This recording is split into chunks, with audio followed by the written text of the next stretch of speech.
गृह विभाग और कलेक्टर की ऑफिस को एक साथ लाकर हमने इस दिशा में आगे आना पड़ेगा। पुलिस सम्मान और कल्याण के विषय में भी प्रधानमंत्री जी मोदी के इनिशिएटिव से नेशनल पुलिस मेमोरियल बनाया गया है और इसका बहुत साइंटिफिक आयोजन हमने किया है, जिससे देश भर के बच्चों को पुलिस बल के जवानों ने जो बलिदान दिया है उन तक पहुंच पाए।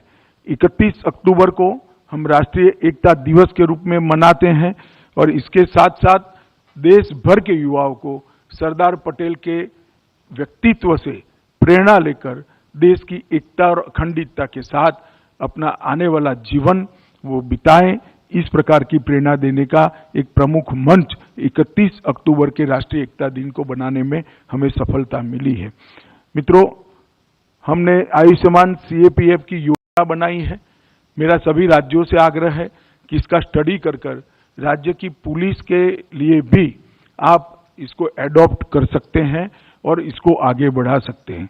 इसके तहत भारत सरकार ने लगभग 35 लाख से ज्यादा स्वास्थ्य कार्ड वितरित कर दिए हैं। 20 करोड़ रुपए से ज्यादा इलाज का काम हमारे CAPF के जवानों का हो चुका है। हाउसिंग सेटिस्फेक्शन रेशियो जो 2014 में 37% था, अब इसको हम 60% तक ले जाने का प्लानिंग कर चुके हैं। 48% प्राप्त कर चुके हैं। तो 60% हाउसिंग सेटिस्फेक्शन रेशियो केंद्रीय स्तर पर शायद आजादी के बाद पहली बार होगा, ऐसा मुझे विश्वास है।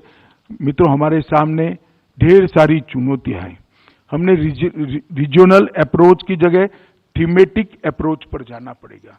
सभी राज्यों ने अपने क्षेत्र के पड़ोसी राज्यों के साथ भी समन्वय करना पड़ेगा, सहयोग करना पड़ेगा और अंतर्राज्यीय गैंगों को भी आपने नष्ट करने के लिए कदम उठाने पड़ेंगे।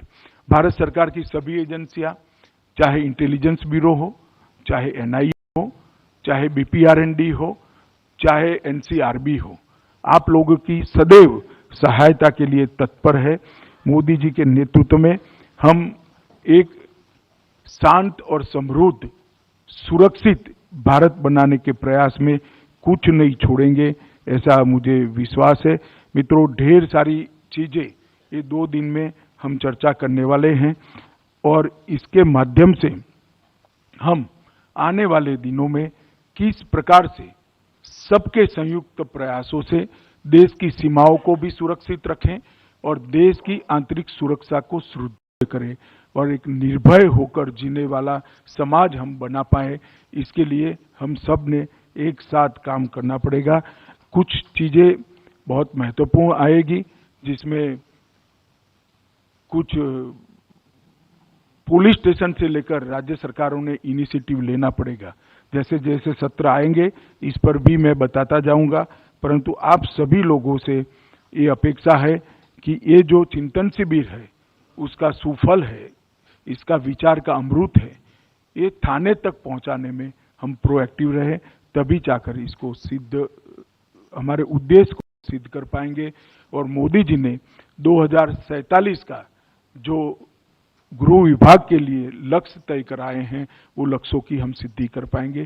फिर से एक बार गीता की भूमि में, संत सूरदास की भूमि में आप सबका हृदय से स्वागत करता हूं और ये 2 दिन का हमारा ये विचार मंथन एक अमृत ही निकालेगा और ये अमृत पूरे देश के हर थाने तक पहुंचाकर देश की 130 करोड़ की जनता को हम सुरक्षित बनाने के संकल्प को सिद्ध करेंगे, ऐसा मुझे विश्वास है।